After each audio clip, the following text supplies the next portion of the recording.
Section 5 of 100 Proofs that the Earth is not a Globe. 100 Proofs that the Earth is not a Globe, by William Carpenter. Proof 86. If the Earth were a globe rolling and dashing through space at the rate of 100 miles in 5 seconds of time, the waters of seas and oceans could not, by any known law, be kept on its surface.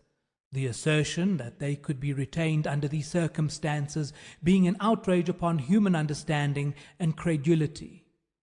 But as the earth, that is, the habitable world of dry land, is found to be standing out of the water and in the water of the mighty deep, whose circumferential boundary is ice, we may throw the statement back into the teeth of those who make it and flaunt before their faces the flag of reason and common sense, inscribed with a proof that the earth is not a globe. 87. The theory of a rotating and revolving earth demands a theory to keep the water on its surface. But as the theory which is given for this purpose is as much opposed to all human experience as the one which it is intended to uphold, it is an illustration of the miserable makeshifts to which astronomers are compelled to resort, and affords a proof that the earth is not a globe. 88. If we could, after our minds had once been opened to the light of truth, conceive of a globular body on the surface of which human beings could exist, the power, no matter by what name it be called, that would hold them on would then necessarily have to be so constraining and cogent that they could not live. The waters of the oceans would have to be as a solid mass, for motion would be impossible. But we not only exist, but live and move, and the water of the ocean skips and dances like a thing of life and beauty. This is proof that the earth is not a globe.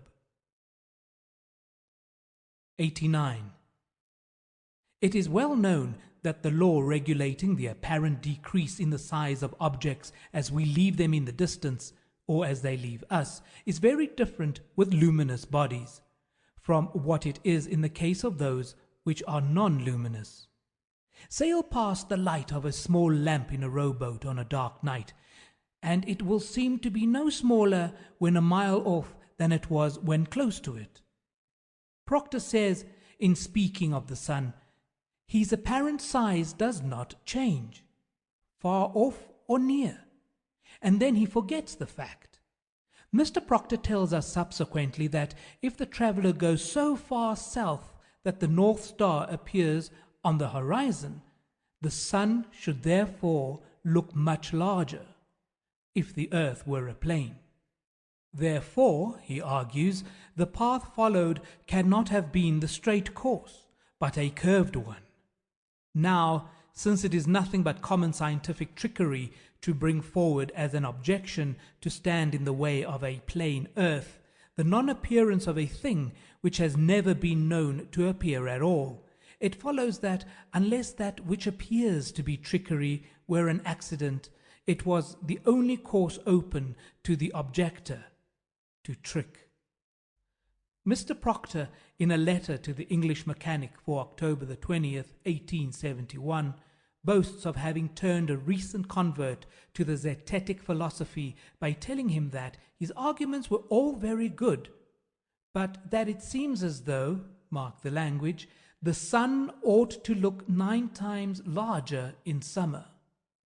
And Mr. Proctor concludes thus: he saw indeed that in his faith in parallax he had written himself down an ass. Well then, trickery or no trickery on the part of the objector, the objection is a counterfeit, a fraud, no valid objection at all. And it follows that the system which does not purge itself of these things is a rotten system, and the system which it advocates, with Mr. Proctor at their head, would crush if they could find a weapon to use. The zetetic philosophy of parallax is destined to live. This is a proof that the earth is not a globe. 90. Is water level or is it not? Was a question once asked of an astronomer. Practically, yes. Theoretically, no, was the reply. Now, when theory does not harmonize with practice, the best thing to do is to drop the theory. It is getting too late now to say so much the worse for the facts. To drop the theory which supposes a curved surface to standing water is to acknowledge the facts which form the basis of zetetic philosophy. And since this will have to be done sooner or later, it is a proof that the earth is not a globe. 91. By actual observation, says Schrodler in his Book of Nature, we know that the other heavenly bodies are spherical. Hence we unhesitatingly assert that the earth is so also. This is a fair sample of all astronomical reasoning. When a thing is classed amongst other things, the likeness between them must first be proven. It does not take a Schrodler to tell us that heavenly bodies are spherical, but the greatest astronomer of the age will not now dare to tell us that the earth is, and attempt to prove it. Now, since no likeness has ever been proven to exist between the earth and the heavenly bodies, the classification of the earth with the heavenly bodies is premature, unscientific, false. This is a proof that earth is not a globe. 92. There is no inconsistency in supposing that the earth does move round the sun, says the Astronomer Royal of England. Certainly not, when theoretical astronomy is all supposition together. The inconsistency is in teaching the world that the thing supposed is a fact. Since then, the motion of the earth is supposition only, since indeed it is necessary to suppose it at all. It is plain that it is a fiction and not a fact, and since mobility and sphericity stand or fall together, we have before us a proof that earth is not a globe. 93. We have seen that astronomers, to give us a level surface on which to live, have cut off one half of the globe in a certain picture in their books. Now astronomers, having done this, one half of the substance of their spherical theory is given up. Since then the theory must stand or fall in its entirety. It has rarely fallen when the half is gone. Nothing remains then but a plain earth, which is of course a proof that the earth is not a globe. 94. In Cornell's geography there is an illustrated proof of the form of the earth. A curved line on which is represented a ship in 4 positions as she sails away from an observer is an arc of 72 degrees, or 1/5 of the supposed circumference of the globe, about 5,000 miles. 10 such ships as those which are given in the picture would reach the full length of the arc, making 500 miles as the length of the ship. The man in the picture, who is watching the ship as she sails away, is about 200 miles high, and the tower from which he takes an elevated view at least 500 miles high. These are the proportions, then, of men, towers, and ships, which are necessary in order to see a ship in her different positions as she rounds the curve of the great hill of water over which she is supposed to be sailing. For it must be remembered that this supposed proof depends upon lines and angles of vision which, if enlarged, would still retain their characteristics. Now, since ships are not built 500 miles long, with masts in proportion, and men are not quite 200 miles high, it is not what it is said to be, a proof of rotundity, but either an ignorant farce or a cruel piece of deception. In short, it is a proof that the earth is not a globe. 95. In Cornell's Intermediate Geography, 1881, page 12, is an illustration of the natural divisions of land and water. This illustration is so nicely drawn that it affords at once a striking proof that earth is a plane. It is true to nature and bears the stamp of no astronomer-artist. It is a pictorial proof that earth is not a globe. 96. If we refer to the diagram in Cornell's Geography, page 4, and notice the ship in its position the most remote from the observer, we shall find that, though it is about 4,000 miles away, it is the same size as the ship that is nearest to him, distant about 700 miles. This is an illustration of the way in which astronomers ignore the laws of perspective. This course is necessary, or they would be compelled to lay bare the fallacy of their dogmas. In short, there is in this matter a proof that the earth is not a globe. 97. Mr. Hind, the English astronomer, says, "The simplicity with which the seasons are explained by the revolution of the earth in her orbit and the obliquity of the ecliptic may certainly be adduced as a strong presumptive proof of the correctness of the Newtonian theory. For on no other rational suppositions with respect to the relations of the earth and sun can these and other as well-known phenomena be accounted for."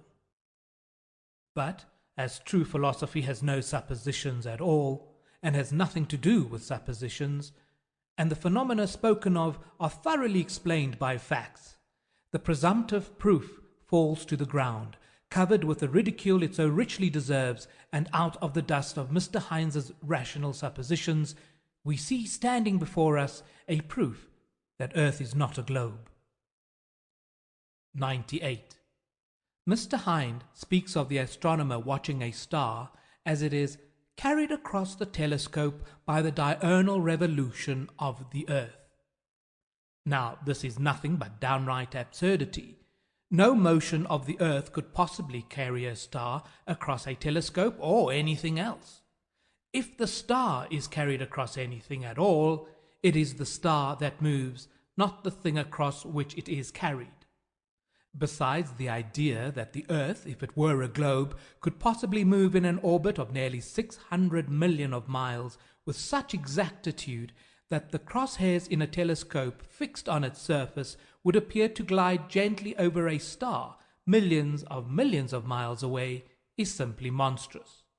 Whereas, with a fixed telescope, it matters not the distance of the stars, though we suppose them to be as far off as the astronomer supposes them to be. For as Mr. Proctor himself says, "The further away they are, the less they will seem to shift." Why, in the name of common sense, should observers have to fix their telescopes on solid stone bases so that they should not move a hair's breadth, if the earth on which they fix them move at the rate of 19 miles in a second? Indeed, to believe that Mr. Proctor's mass of 6,000 million tons is rolling, surging, flying, darting on through space forever, with a velocity compared with which a shot from a cannon is a very slow coach, with such unerring accuracy that a telescope fixed on granite pillars in an observatory will not enable a lynx-eyed astronomer to detect a variation in its onward motion of the 1,000th part of a hair's breadth, is to conceive a miracle compared with which all the miracles on record put together would sink into utter insignificance. Captain R.J. Morrison, the late compiler of Zadkiel's Almanac, says, "We declare that this motion is all mere bosh, and that the arguments which uphold it are, when examined with an eye that seeks for truth only, mere nonsense and childish absurdity." Since then, these absurd theories are of no use to men in their senses, and since there is no necessity for anything of the kind in zetetic philosophy, it is a strong presumptive proof, as Mr. Hind would say, that the zetetic philosophy is true, and therefore a proof that the earth is not a globe. 99. Mr. Hind speaks of two great mathematicians differing only 55 yards in their estimate of the earth's diameter. Why Sir John Herschel, in his celebrated work, cuts off 480 miles of the same thing to get round numbers. This is like splitting a hair on one side of the head and shaving all the hair off on the other. Oh, science! Can there be any truth in a science like this? All the exactitude in astronomy is in practical astronomy, not theoretical. Centuries of observation have made practical astronomy a noble art and science, based, as we have 1,000 times proved it to be, on a fixed earth. And we denounce this pretended exactitude on one side and the reckless indifference to figures on the other as the basest trash, and take from it a proof that the science which tolerates it is a false instead of being an exact science. And we have a proof that the earth is not a globe. 100. The sun, as he travels round over the surface of the earth, brings noon to all places on the successive meridians which he crosses. His journey being made in a westerly direction, places east of the sun's position have had their noon, whilst places to the west of the sun's position have still to get it. Therefore, if we travel easterly, we arrive at those parts of the earth where time is more advanced. The watch in our pocket has to be put on, or we may be said to gain time. If, on the other hand, we travel westerly, we arrive at places where it is still morning. The watch has to be put back, and it may be said that we lose time. But if we travel easterly so as to cross the 180th meridian, there is a loss there of a day, which will neutralize the gain of a whole circumnavigation. And if we travel westerly and cross the same meridian, we experience the gain of a day, which will compensate for the loss during a complete circumnavigation in that direction. The fact of losing or gaining time in sailing round the world, then, instead of being evidence of the earth's rotundity as it is imagined to be, in its practical exemplification and everlasting proof that the earth is not a globe. And what then? What then?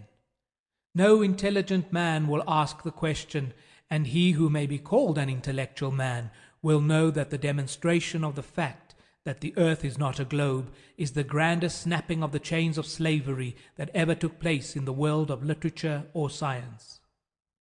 The floodgates of human knowledge are opened afresh, and an impetus is given to investigation and discovery where all was stagnation, bewilderment, and dreams. Is it nothing to know that infidelity cannot stand against the mighty rush of the living water of truth that must flow on and on until the world shall look up once more?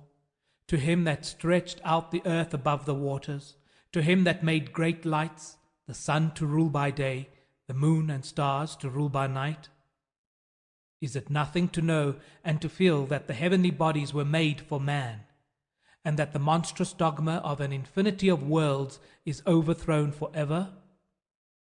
The old-time English Family Herald for July 25th, 1885, says in its editorial that the earth's revolution on its own axis was denied against Galileo and Copernicus by the whole weight of the Church of Rome. And in an article on The Pride of Ignorance too, the editor, not knowing that if the earth had an axis to call its own, which the Church well knew it had not, and therefore could not admit, it would not revolve on it, and that the theoretical motion on an axis is that of rotation and not revolution. Is it nothing to know that the whole weight of the Church of Rome was thrown in the right direction, although it has swayed back again like a gigantic pendulum that will regain its old position before long? Is it nothing to know that the pride of ignorance is on the other side? Is it nothing to know that, with all the Bradlaughs and Ingersolls of the world telling us to the contrary, biblical science is true? Is it nothing to know that we are living on a body at rest, and not upon a heavenly body whirling and dashing through space in every conceivable way, and with a velocity utterly inconceivable? Is it nothing to know that we can look steadfastly up to heaven instead of having no heaven to look up to at all? Is it nothing, indeed, to be in the broad daylight of truth, and to be able to go on towards a possible perfection instead of being wrapped in the darkness of error on the rough ocean of life, and finding ourselves stranded at last, God alone knows where. Baltimore, Maryland, USA, August 1885. End of section 5.